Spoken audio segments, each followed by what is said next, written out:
The Lord be with you. I'm Deacon Keith Fournier, and our first reading is from the first book of Maccabees. If you need any of them, send someone to fetch them, since we are about to celebrate the purification we now write, requesting you to observe the same days. God, who has saved his whole people, conferring heritage, kingdom, priesthood, and sanctification on all of us, as he has promised in the law, will surely, as our hope is in him, be swift to show us mercy and gather us together from everywhere under heaven to the holy place, since he has rescued us from great evils and has purified it.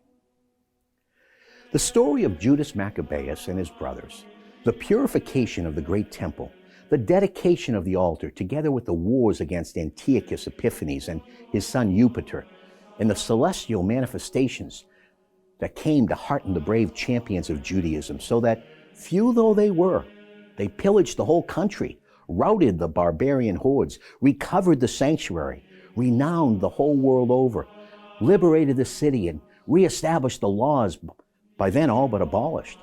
The Lord showing his favor by all his gracious help to them. All this already related in 5 books by Jason of Cyrene, we shall attempt to condense into a single work. Considering the spate of figures and the difficulty encountered because of the massive material by those who wish to immerse themselves in historical records, we have aimed at providing diversion for those who merely want something to read, a saving of labor for those who enjoy committing things to memory, and profit for each and all. For us who have undertaken the drudgery of this abridgment, it has been no easy task, but a matter of sweat and midnight oil, comparable to the exacting task of someone organizing a banquet whose aim is to satisfy a variety of taste. Nevertheless, for the sake of rendering a general service, we remain glad to endure this drudgery, leaving accuracy of detail to the historian, and concentrating our effort on tracing the outlines in this condensed version. Just as the architect of a new house is responsible for the construction as a whole, while the man undertaking the ceramic painting has to take into consideration only the decorative requirements. So I think it is with us. Our responsorial psalm from Psalm 50. The God of gods, Yahweh, is speaking.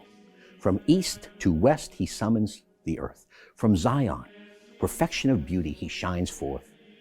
Gather to me my faithful who sealed my covenant by sacrifice. The heavens proclaim his saving justice. God himself is judge. Let thanksgiving be your sacrifice to God. Fulfill the vows you make to the Most High. Then if you call to me in time of trouble, I will rescue you, and you will honor me. A reading from the Holy Gospel according to St. Luke. In reply, Jesus said, "Faithless and perverse generation, how much longer must I be among you and put up with you? Bring your son here." And even while the boy was coming, the devil threw him to the ground in convulsions. But Jesus rebuked the unclean spirit and cured the boy and gave him back to his father. And everyone was awestruck by the greatness of God. But while everyone was full of admiration for all he did, he said to his disciples, "For your part, you must have these words constantly in mind. The Son of Man is going to be delivered into the power of men." The Gospel of the Lord.